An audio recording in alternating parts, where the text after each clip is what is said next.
আসসালামু আলাইকুম রহমতুল্লাহ। প্রিয় 2025 সালের এসএসসি শিক্ষার্থীবৃন্দ, মাধ্যমিক গণিতে তোমাদের স্বাগতম।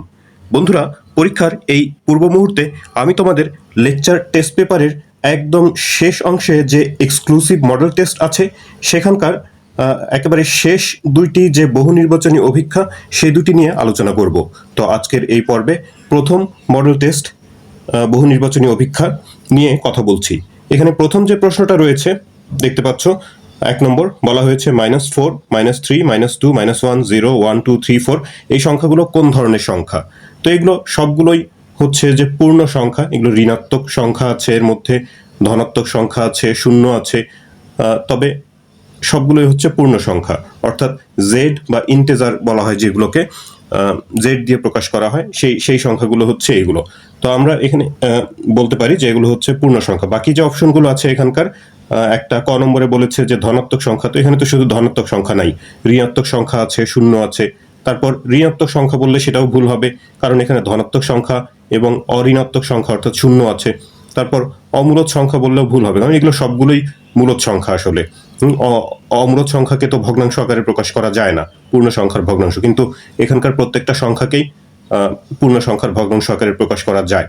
তাহলে এটাও ঠিক না। তো এখানকার গ নম্বর অপশনটাই হচ্ছে সঠিক উত্তর। 2 নম্বর প্রশ্ন, বলা হয়েছে যে এক্স বিলংস টু এন, অর্থাৎ ন্যাচারাল নাম্বার যেখানে এক্স হচ্ছে 4 থেকে বড় আর 5 থেকে ছোট বা সমান, এর তালিকা রূপ কোনটা, অর্থাৎ এই সেটের উপাদানগুলোকে তালিকা আকারে প্রকাশ করতে হবে। তো ন্যাচারাল নাম্বার মানে হচ্ছে ধনাত্মক পূর্ণ সংখ্যা, 1, 2, 3, 4, 5, 6 এগুলো। তো 4 থেকে বড় ধনাত্মক পূর্ণ সংখ্যা আছে হলো 5, 6, 7 এগুলো, কিন্তু এখানে আবার 5 থেকে ছোট বা সমান এরকম একটা লিমিট দেয়া আছে। তো 4 থেকে বড় 5 আমরা নিতে পারি, কারণ এখানে 5-এর সমানও দেয়া আছে। তো এর থেকে বেশি আর কিছু নেওয়া যায় না, অর্থাৎ শুধু 5ই নেওয়া যায়, কারণ এখানে 5 থেকে ছোট বা সমান বলেছে। যদি আমরা 6 নেই তাহলে তো সেটা আবার 5-এর থেকে বড় হয়ে যাবে। তো তাহলে এই 2 নম্বরের আনসার হচ্ছে শুধু 5, অর্থাৎ গ নম্বরটা। 3 নম্বর প্রশ্নে আছে যে এ সেটের উপসেটের সংখ্যা 32 হলে এ সেটের উপাদান সংখ্যা কত। আমরা একটা সেটের উপাদান সংখ্যা জানলে সেখান থেকে ওই সেটের উপসেট সংখ্যা বের করার একটা সূত্র জানি। সূত্রটা হচ্ছে 2 টু দ্য পাওয়ার n। এই যে 2 টু দ্য পাওয়ার n, যেখানে nটা হচ্ছে ওই সেটের উপাদান সংখ্যা। তো এখানে প্রশ্নে আছে যে উপসেট সংখ্যা হচ্ছে 32, অর্থাৎ 2 টু দ্য পাওয়ার n এর মান হচ্ছে 32। আমাদেরকে এই n এর মান, অর্থাৎ ওই যে মূল সেটটা, অর্থাৎ এ সেট এখানে বলা হয়েছে, এই এ সেটের উপাদান কয়টা, n এর মান সেটা বের করতে হবে। তো 2 টু দ্য পাওয়ার n যদি 32 হয়, 32কে আমরা 2 এর উপর 5 পাওয়ার দিয়ে লিখতে পারি। 2 এর উপর 5 পাওয়ার দিলে এই 32ই হয়। তো তাহলে দুই পাশ থেকে ভিত্তি 2 যদি বাদ দিয়ে দেই, n এর মান পাবো হচ্ছে 5, অর্থাৎ এ সেটের উপাদান সংখ্যা হচ্ছে 5টা। 4 নম্বরে দুইটা মান দেয়া আছে, x plus y is equal to √7 আর x minus y is equal to √6 হলে x স্কোয়ার প্লাস ওয়াই স্কোয়ারের মান নির্ণয় করতে হবে। তো x প্লাস ওয়াই এর মান আর x মাইনাস ওয়াই এর মান দেয়া আছে। এখন আমাদের বের করতে হবে হচ্ছে x স্কোয়ার প্লাস ওয়াই স্কোয়ারের মান। আমাদের চিন্তা করতে হবে যে x স্কোয়ার প্লাস ওয়াই স্কোয়ারের কোন সূত্রে এই মানগুলো আমরা ব্যবহার করতে পারি। x স্কোয়ার প্লাস ওয়াই স্কোয়ারের একটা অনুসিদ্ধান্ত আছে যে x plus y whole square minus 2ab, অথবা x minus y whole square plus 2ab। তো সেখানে তো ab অর্থাৎ এক্স ওয়াই এর মান প্রয়োজন, এক্স ওয়াই এর মান এখানে নাই, সেটা বের করতে গেলে আবার ঝামেলা, মানে 2 ধাপে করতে হবে। প্রথমে এক্স ওয়াই এর মান বের করে তারপরে আবার এই যে অনুসিদ্ধান্তের কথা বললাম সেই অনুসিদ্ধান্ত ব্যবহার করতে হবে। কিন্তু আমরা এখানে আরো একটা অনুসিদ্ধান্ত ব্যবহার করতে পারি। সেই অনুসিদ্ধান্তটা সাধারণত আমরা এইভাবে লিখি, এখানে একটা 2 গুণ অবস্থায় থাকে, 2 into x square plus y square, কিন্তু আমাদের x square plus y square মান বের করতে হবে। তো এই পাশে যে 2টা থাকে সেটাকে আমরা ডান পাশে নিয়ে যে ভাগ অবস্থায় লিখেছি। 2 ইন্টু এক্স স্কোয়ার প্লাস ওয়াই স্কোয়ারের অনুসিদ্ধান্তটা যে এরকম হয়, x plus y whole square plus x minus y whole square. তো যেহেতু এই পাশে আমরা 2টা দেইনি, এই 2টাকে এই পাশে এনে ভাগ অবস্থায় লিখেছি। এক্স প্লাস ওয়াই আর এক্স মাইনাস ওয়াই এর মান তো দেয়া আছে প্রশ্নে। তো তাহলে এই অনুসিদ্ধান্ত ব্যবহার করে প্রদত্ত মান যেগুলো দেয়া আছে সেগুলো ব্যবহার করে আমরা এই এক্স স্কোয়ার প্লাস ওয়াই স্কোয়ারের মান বের করতে পারি। এখানে মান বসিয়ে দেওয়া হয়েছে, √7 স্কোয়ার করলে 7, √6 স্কোয়ার করলে হচ্ছে 6, 7 8 6 13 আর নিচে 2, অর্থাৎ 13/2 হচ্ছে 4 নম্বরের আনসার। 5 নম্বরে a প্লাস b এর মান দেয়া আছে 6 আর a মাইনাস b হচ্ছে 4। তারপর এখানে 3টা অপশন দেয়া আছে, এখানকার সঠিক আনসার কোনটা কোনটা সেটা হিসাব করে দেখতে হবে। তো প্রথমে এ স্কোয়ার মাইনাস বি স্কোয়ার, 1 নম্বর অপশনে এই যে এই জিনিসটা আছে, এ স্কোয়ার মাইনাস বি স্কোয়ার, এটা শুধু এ প্লাস বি ইন্টু এ মাইনাস বি, এই সূত্র ছাড়া কোনো সূত্র দিয়ে এটাকে ভাঙা যায় না। তো এ plus B, A minus B দুইটারই মান দেওয়া আছে, 6 আর 4 গুণ করলে হয় 24। তো সেটা 1 নম্বর অপশন সঠিকই আছে। তারপর 2 নম্বর অপশনে আছে হচ্ছে এ স্কোয়ার প্লাস বি স্কোয়ারের মান 26 দেয়া আছে। আমরা একটু হিসাব করে দেখি 26 হয় কিনা। এ স্কোয়ার প্লাস বি স্কোয়ার, কেবলই 4 নম্বরে যে সূত্রটা ব্যবহার করলাম অনুসিদ্ধান্ত, সেটাই ব্যবহার করব এখানেও। A plus B whole square plus A minus B whole square divided by 2। A plus B, A minus B এর মান বসিয়ে সেগুলোর উপর স্কোয়ার আছে, স্কোয়ার করে যোগ করে 2 দিয়ে যদি ভাগ করা হয় তাহলে 26ই হয়। তো তার মানে 2 নম্বর অপশন এটাও সঠিক। আর 3 নম্বর অপশনে 4ab দেয়া আছে, 4ab হিসাব করলে 4ab সূত্র A plus B whole square minus A minus B whole square. আমি এখানে নিচে 2 দিয়েছিলাম প্রথমে, তো যখন এ বি এর সূত্র লেখা হয় তখন নিচে 2 থাকে, কিন্তু 4ab লিখলে তখন তো আর নিচে 2 থাকে না। তো প্রথমে আমি একটু ভুল করে ফেলেছিলাম। তো যাই হোক, এ plus B, A minus B এর মান বসানো হয়েছে 6 স্কোয়ার আর 4 স্কোয়ার। 6 স্কোয়ার করলে হচ্ছে 36, 4 স্কোয়ার করলে হলো 16। 36 থেকে 16 মাইনাস করলে হবে 20। তো তাহলে দেখা যাচ্ছে যে 3 নম্বর অপশনটাও সঠিক।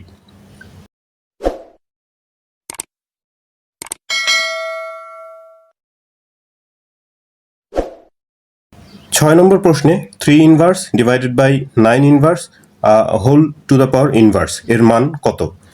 তো এই যে প্রশ্নটা হচ্ছে এটা, 3 ইনভার্স এর অর্থ হচ্ছে 1/3, 9 ইনভার্স মানে 1/9, এখানে ভাগ চিহ্ন আছে, তো সেটাকে গুণ করে যদি পরের ভগ্নাংশটা উল্টিয়ে দেই এটা 1/9 হবে। 1/9 ইনভার্স মানে 1/9, গুণ চিহ্ন দেওয়ার কারণে সেটা উল্টে গিয়ে 9/1 হবে। তো নিচে 1 তো না লিখলেও চলে। তাহলে এটা যদি কাটাকাটি করি 3 হয়, 3 অক্ষে 3, নিচে কিছু থাকলো না, 3 অক্ষে 3, তার উপরে যে ইনভার্স থাকে, তো 3 ইনভার্স এটাই আনসার হয় এভাবে। আবার অপশন এইভাবেই দেয়া আছে, তো সেটাকে এইভাবে লেখা যায়, অপশন যদি এভাবেও থাকতো এটাই আনসার হতো। তো তারপরে 7 নম্বর প্রশ্নে আছে log x to the power A equal to 3, log A to the power Y equal to 2, তাহলে log x to the power Y এর মান কত? এখন এই যে এই log x to the power A এটার মান দেয়া আছে, আর log A to the power Y এটার মান দেয়া আছে। এই দুটো যদি আমরা গুণ করি তাহলে ডান পাশে এদের মান দুইটাকেও গুণ করে দিতে হবে। এটার মান হচ্ছে 3 আর এটার মান হলো 2। গুণ করলাম কারণ হচ্ছে এটা গুণ করলে লগের দুইটা লগযুক্ত পদ যদি গুণ করা হয়, একটার পাওয়ার আর একটার ভিত্তি যদি সেম হয় তাহলে সেটা বাদ দিয়ে আমরা x to the power y, log x to the power y লিখতে পারি। এটা উল্টোভাবে লিখলে ভিত্তি সম্প্রসারণের সূত্র বলা হয় এটাকে। সেই ভিত্তি সম্প্রসারণের সূত্রটা এখানে বিপরীত ক্রমে প্রয়োগ করা হয়েছে। তাহলে এই পাশে 3 দুগুণা 6 হয়, আর এই যে এটার মানই আমাদের বের করতে বলেছে log x to the power y, তাহলে এটার মান হচ্ছে 6। 8 নম্বর প্রশ্নে বলা হয়েছে x plus A is equal two 10, এই সমীকরণে এক্স কে কি বলা হয়? তো আমরা তো জানি যে এরকম যে অক্ষর প্রতীক থাকে বা অজানা সংখ্যা যেটার মান পরিবর্তনশীল সেগুলোকে বলে হচ্ছে চলক। তাহলে 8 নম্বরের আনসার হচ্ছে চলক। 9 নম্বর জ্যামিতি গণিত শাস্ত্রের একটি ড্যাশ, তো এটার আনসার হচ্ছে প্রাচীন শাখা। 10 নম্বর প্রশ্ন 60 ডিগ্রি এর সম্পূরক কোণ কত? সম্পূরক কোণ মানে হচ্ছে যে দুইটা কোণের সমষ্টি যদি 180 ডিগ্রি হয় তাহলে তারা হচ্ছে পরস্পরের সম্পূরক কোণ। তো একটা কোণ যদি 60 ডিগ্রি হয়, অন্য কোণটা বের করতে গেলে 180 থেকে মাইনাস করতে হবে। 180 থেকে 60 ডিগ্রি মাইনাস করলে হচ্ছে 120 ডিগ্রি। তো এই সম্পূরক কোণ, এই প্রসঙ্গে আরেকটা প্রাসঙ্গিক কথা বলে রাখি যে যদি পূরক কোণের কথা বলে তখন একটা পূরক কোণ, দুইটা পূরক কোণের মধ্যে একটা যদি দেয়া থাকে অন্যটা বের করতে গেলে 90 ডিগ্রি থেকে মাইনাস করতে হয়। মানে দুইটা কোণের সমষ্টি যদি 90 ডিগ্রি হয় তাহলে তারা হচ্ছে পরস্পরের পূরক কোণ হয়। এরপর 11 নম্বর আর 12 নম্বরের জন্য একটা চিত্র দেয়া আছে, সেই চিত্রানুসারে 11 নম্বর প্রশ্নে ইএফজি কি ধরনের ত্রিভুজ নির্ণয় করতে বলেছে। তো চিত্রটা একটু এঁকে নিয়েছি এখানে। এই চিত্রে এই যে এখানে এই কোণ আর এই কোণ, এটা 35 ডিগ্রি আর এটা হচ্ছে 30 ডিগ্রি দেয়া আছে। তারপর এইখানে আর এইখানে যে বাহু দুইটা সমান এরকম একটা চিহ্ন দেয়া আছে, একই রকম চিহ্ন, তার মানে এই দুটো সমান বুঝিয়েছে, যদিও দেখে সমান লাগছে না। তো সেটা আচ্ছা, আমার অঙ্কনটা একটু ঠিক মতো হয়নি, এটা বইতে যেটা দেয়া আছে সেটা মোটামুটি সমানই লাগছে। তো সেটা যাই হোক, চিহ্ন দেখে আমাদের বুঝে নিতে হবে যে এটা বাহু দুইটা সমান। আবার একইভাবে এই যে এই দুই বাহুতেও একই রকম চিহ্ন দেয়া আছে, তার মানে এই দুইটা বাহুও সমান। এখন প্রশ্ন হচ্ছে যে এই ইএফজি মাঝখানের যে ত্রিভুজটা এটা কি ধরনের ত্রিভুজ? তো সেটা হিসাব করার আগে আমি প্রথমে 12 নম্বরটা তোমাদেরকে হিসাব করে দেখাই, কারণ 12 নম্বরটা আগে করলে 11 নম্বরটা বোঝা সুবিধা হয়। 12 নম্বরে আছে হচ্ছে এফ ই জি কোণ, এর মান কত? এফ ই জি এই কোণটার মান কত? এখন দেখো যে এই কোণটা দেওয়া আছে হলো, আচ্ছা এফ ই জি মানে এই কোণ নির্ণয় করতে হবে, একটু চিহ্ন দিয়ে রাখলাম তাহলে মনে থাকবে এটা। এই কোণটা দেওয়া আছে হলো 35 ডিগ্রি। এই যে এই ত্রিভুজটার কথা চিন্তা করো, এই ত্রিভুজের এই বাহু আর এই বাহু সমান, সেটা প্রশ্নে দেওয়া আছে। সমান সমান বাহু সংলগ্ন কোণগুলো সমান হয়, তার মানে এই কোণ 35 ডিগ্রি হলে এই কোণটাও 35 ডিগ্রি হবে, অর্থাৎ এটা এই দুইটা কোণের সমষ্টি হচ্ছে 35 35 70 ডিগ্রি। তাহলে এই যে এই কোণটাও 70 ডিগ্রি হবে, কারণ হচ্ছে এই যে এই ত্রিভুজের এটা বহিস্থ কোণ, বহিস্থ কোণ অন্তস্থ বিপরীত কোণদ্বয়ের সমষ্টির সমান, তো সেই কারণে এটা হবে 70 ডিগ্রি।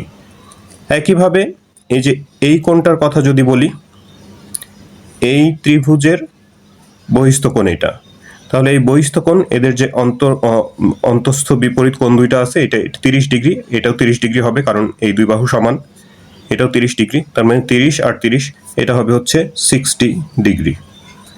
এখন আমাদের নির্ণয় করতে বলেছে এই এফ ই জি এই কোণটা, তাহলে এটা 70 ডিগ্রি, এটা 60 ডিগ্রি, এটা একটা ত্রিভুজ, ত্রিভুজের দুইটা কোণ মিলে যদি 70 প্লাস 60 অর্থাৎ 130 ডিগ্রি হয়, অন্য কোণটা 180 থেকে মাইনাস করলে 50 ডিগ্রি হয়, কারণ ত্রিভুজের তিন কোণ মিলে তো 180 ডিগ্রি, 180 ডিগ্রি হয়। তো 180 থেকে এই দুইটা সমষ্টি যদি আমরা মাইনাস করি তাহলে এই কোণটা পাবো।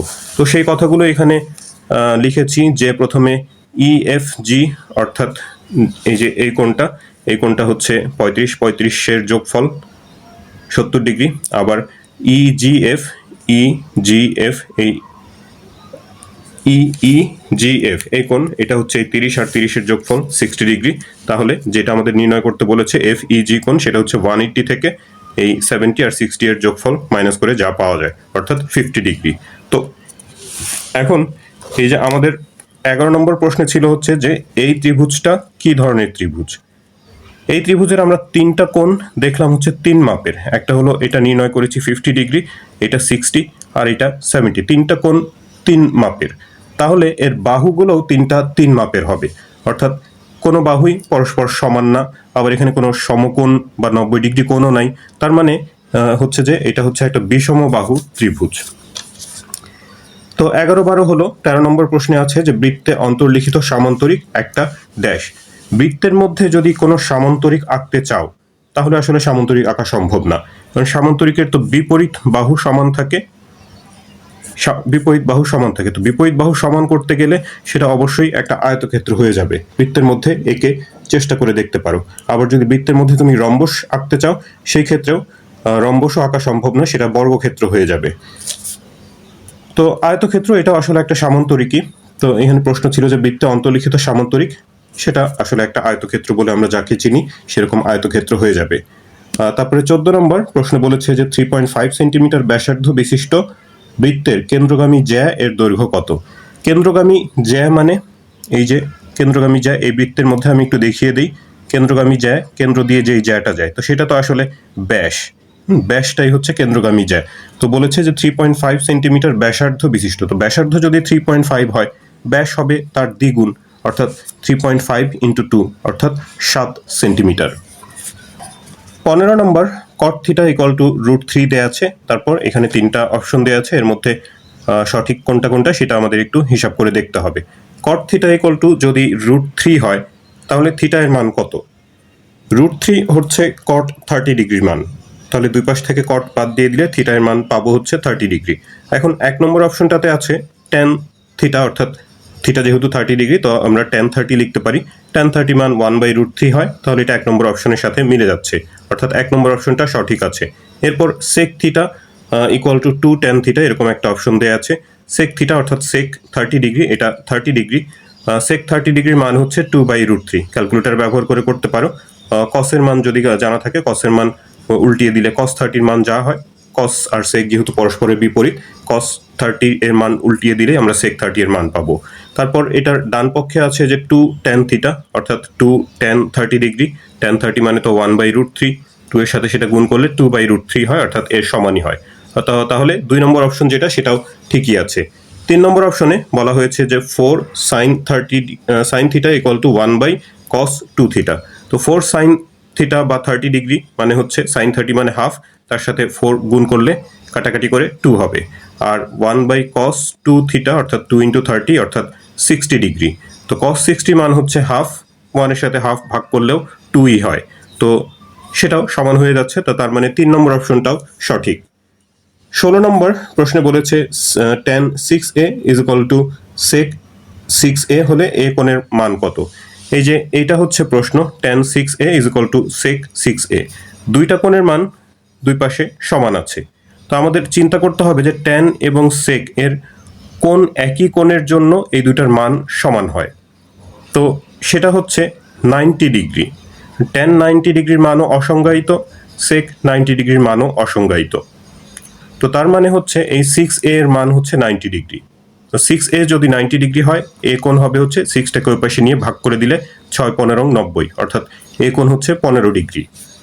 17 নম্বর, সমকোণী ত্রিভুজে 70 ডিগ্রি কোণ অঙ্কনের ক্ষেত্রে নিচের কোণটা সঠিক। একটা সমকোণী ত্রিভুজ ধরো যে এটা একটা সমকোণী ত্রিভুজ, এই কোণটা হচ্ছে সমকোণ।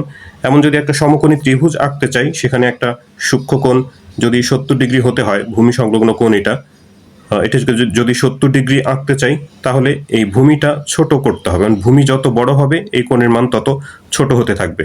যখন লম্ব আর ভূমি সমান হয় তখন এখানে 45 ডিগ্রি কোণ হয়, 45 থেকে এখানে যত বাড়বে ভূমি তত ছোট হবে, মানে কোণের মান যত বৃদ্ধি পাবে ভূমি তত ছোট হবে। তো এটা যেহেতু 45 থেকে বড়, অনেক বড়, তার মানে ভূমিটা লম্বের থেকে এখানে ছোট হবে, অর্থাৎ খ নম্বর অপশন যেটা ভূমি লম্ব থেকে ছোট, সেই অপশনটা সঠিক।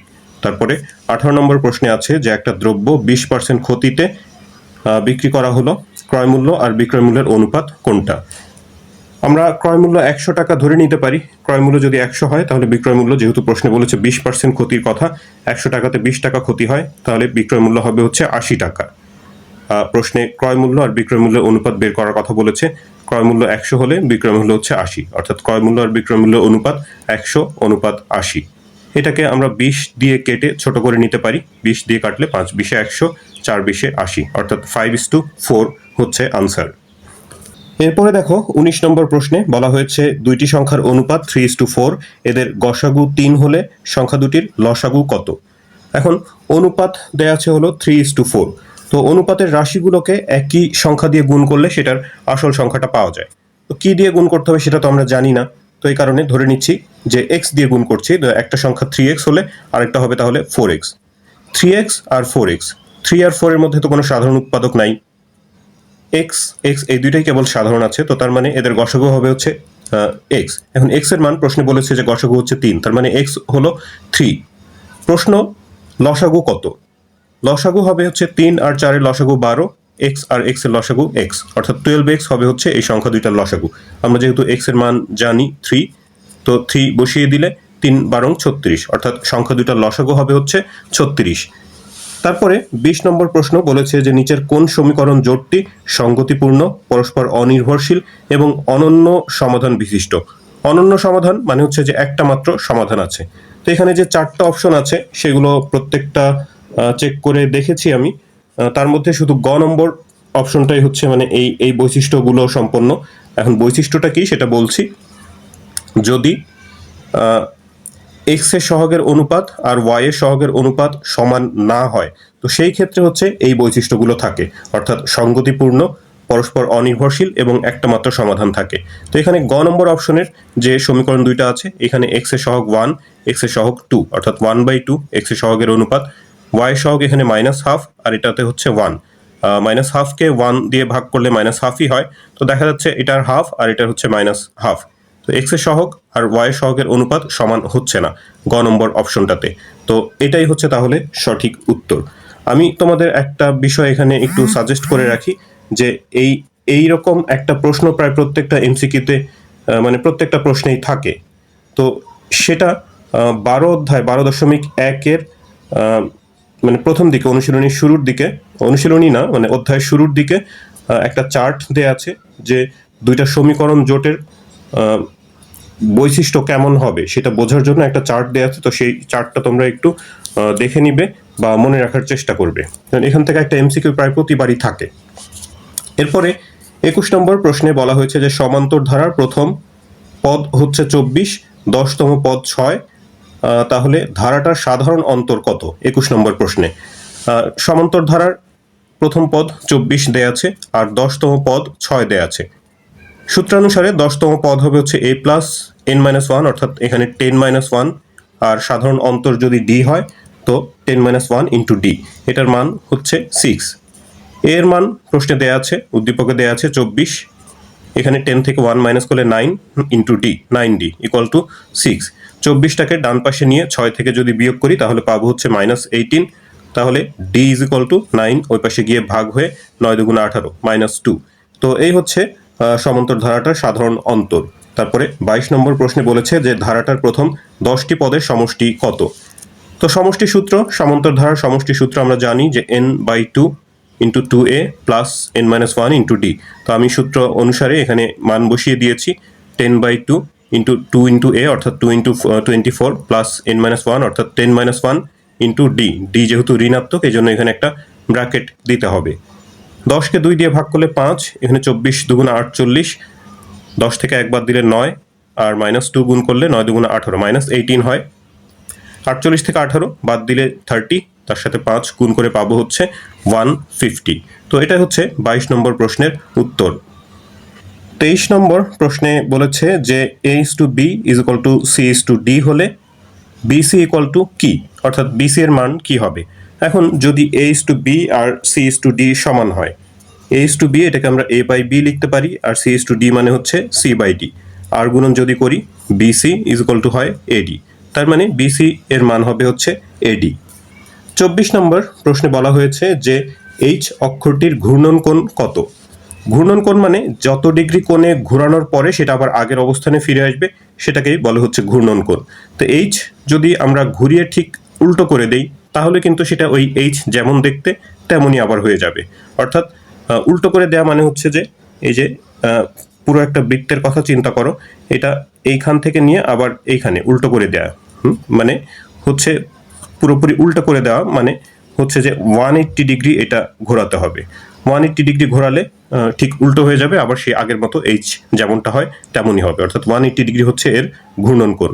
আর সম্পূর্ণ ঘুরিয়ে যদি আবার আগের অবস্থানে ফিরে আসে, এর মাঝে যদি আর মানে পূর্বের অবস্থায় ফেরানো না যায় তাহলে সম্পূর্ণ ঘোরানো মানে হচ্ছে 360 ডিগ্রি। আবার যদি 90 ডিগ্রি অর্থাৎ 1/4 ঘুরেই যদি সেটা মানে পূর্বের অবস্থায় ফিরে আসে তখন সেই ক্ষেত্রে ওটার ঘূর্ণন কোণ হবে হচ্ছে 90 ডিগ্রি।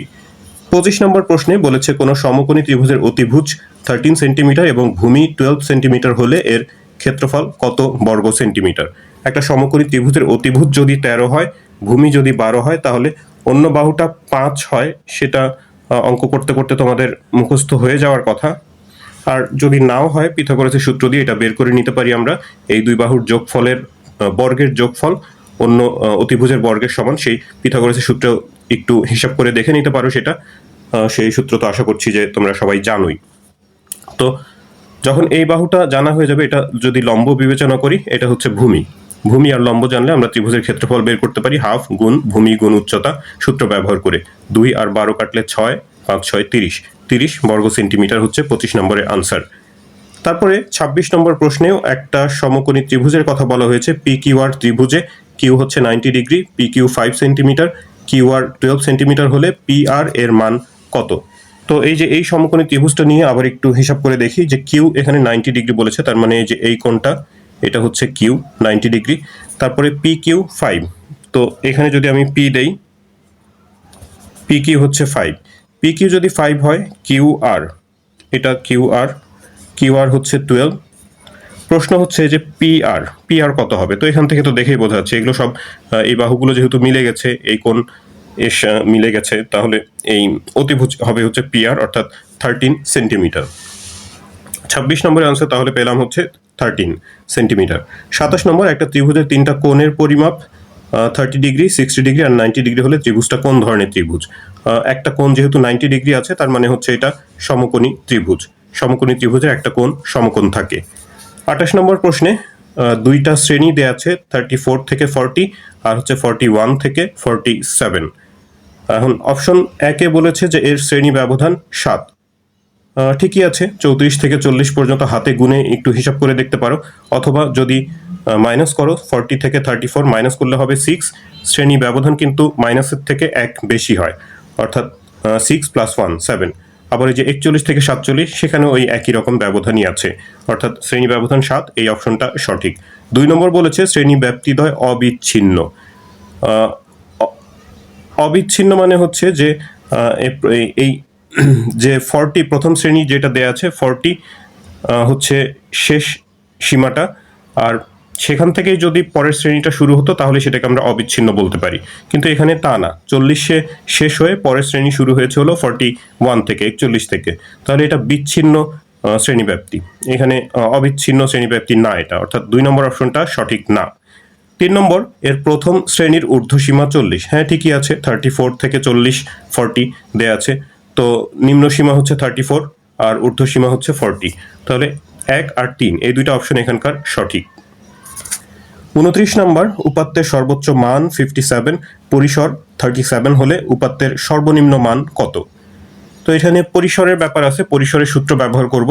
পরিসরের সূত্র আমরা এইভাবে লিখি না সাধারণত, আমি একটু এখানে এমসিকিউ বলে একটু সংক্ষেপে দেখিয়েছি। পরিসর রেঞ্জ আর দিয়ে প্রকাশ করেছি, ইকুয়াল টু সর্বোচ্চ মান থেকে সর্বনিম্ন মান মাইনাস করতে হয়, অর্থাৎ হাইয়েস্ট ভ্যালু থেকে লোয়েস্ট ভ্যালু মাইনাস করতে হয়, তার সাথে 1 যোগ করলেই পরিসর পাওয়া যায়। তো এটা পরিসরের সূত্র, সংকেত দিয়ে লিখেছি। আর এর মান হচ্ছে 37, অর্থাৎ পরিসর হচ্ছে 37, সর্বোচ্চ মান দেয়া আছে 57, আমাদের এই লোয়েস্ট মান অর্থাৎ সর্বনিম্ন মান সেটা বের করতে হবে। তো এই যে এই পাশে যে +1 আছে সেটাকে এই পাশে এনে 37 থেকে মাইনাস করলে হবে হচ্ছে 36। তারপরে যেহেতু আমাদের এই এল এর মান বের করতে হবে, অর্থাৎ লোয়েস্ট ভ্যালু সর্বনিম্ন মান, মাইনাস এল আছে এই পাশে, এটাকে এই পাশে নিয়ে আসি তাহলে প্লাস হয়ে যাবে। 36টা ওই পাশে গিয়ে 57 থেকে বিয়োগ হয়ে হবে হচ্ছে 21, অর্থাৎ উপাত্তের সর্বনিম্ন মান হচ্ছে 21। এরপর এখানকার 30 নম্বর প্রশ্ন, সর্বশেষ যে প্রশ্নটা, 30 থেকে 75 এর মধ্যবর্তী মৌলিক সংখ্যাগুলোর মধ্যক নিচের কোনটি?